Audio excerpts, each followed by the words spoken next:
How's it going, guys? To my 40 subs exactly on this day.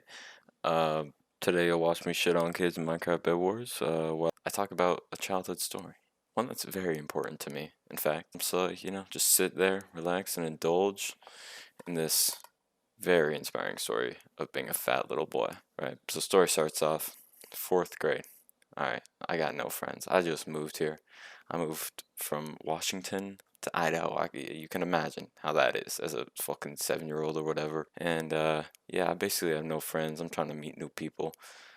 See if there's any gamers in my classes. And I meet these two kids, right? We're gonna call them Dick and Barney. Dick and Barney, right? They were twins.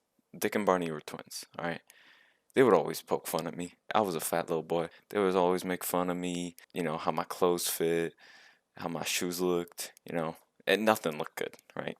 They would always make fun of me. They had the nicest pair of shoes. They had the rich parents and everything. They had everything going for them.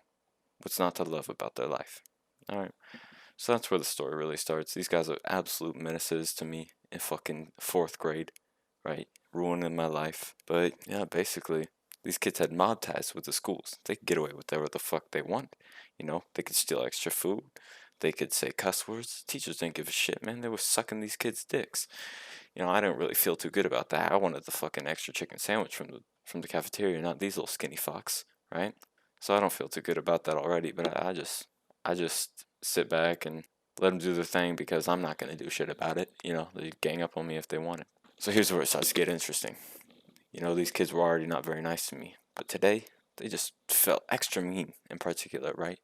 I'm just chilling in class, doing my fucking work, whatever. It's fourth grade, not that much work to do. And I don't want to do it. So I'm looking at the kid. I sit right next to him. I said, "Hey, yo, Dick, let me get the answers." And this motherfucker, he fucking turns around with no hesitation, grabs onto my little fucking man boob. Alright, little intermission. Obviously, I'm a little grown now. I don't got the little man boobs, but I kinda still do, so I'm gonna show you. As you can see, if you got a little speculation, you can see I used to have them fucking mommy milkers. Alright, so that's all you get to see. Back to the video. Well, not really man boob, because I was like 7, so like a little boy boob, but you can imagine that, right? I'm a fat little boy. But it's whatever the fuck you expect. And I mean, he latched onto this thing, grabbing them like there's no fucking tomorrow. Like he's about to pull me into the other room and do unheard of things to me. I'm like, dude, what the fuck? I'm low-key blushing because that shit was kind of hot, but not only did he not give me the answers, he violated the shit out of me as well. I kind of brushed it off, but I did have to walk home with the heart on, whatever. It's the usual. Well, then, I come home. I'm kind of traumatized. I'm like, what the fuck just happened? This kid just milked my shit and acted like nothing happened. Like, dude, what are you gonna run home and add the counters to like the fucking fat kids you grabbed their boobs today? Oh, there's number fucking 53, you piece of shit. Anyway, I tell my mom because, she's a real ass pimp too. They're not the only fucking mobsters at my school. My mom's got some ties too. So my mom calls up her little friend, and her little friend is not too happy about hearing that I got my shit squeezed at school. So she sets up a little meeting. Next day I go to school. There's a little AA type meeting there while I'm sitting across the table with this kid. We're about to have an intervention. I guess you could say it went that way. I asked him to apologize. I said, "Yo, that shit wasn't very cool, you. Right? That wasn't very funny." And guess what this motherfucker says? He looks at me dead in the eye. Just no hesitation at all. He says, "Well, I thought it was pretty funny."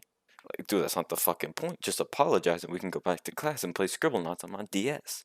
Anyway, after a long time, I finally got him to budge. He apologized. He said, "Okay, I'm sorry. Won't happen again."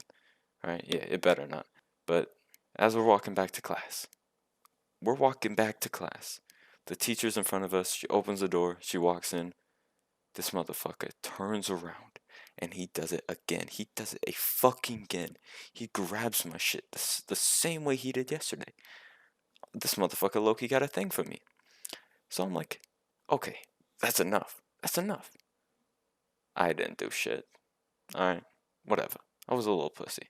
I just let it happen. He did it every day for the rest of the year. And basically, after that, I haven't been the same. These kids still go to my school. They're absolute fucking menaces. Actually, I don't think they go to school. I think they dropped out because they were on fucking heroin. Dad was a priest, failed at that shit too. So fuck those kids, they can suck my nuts. And yeah, it's changed my life from that day. So yeah, that was the story.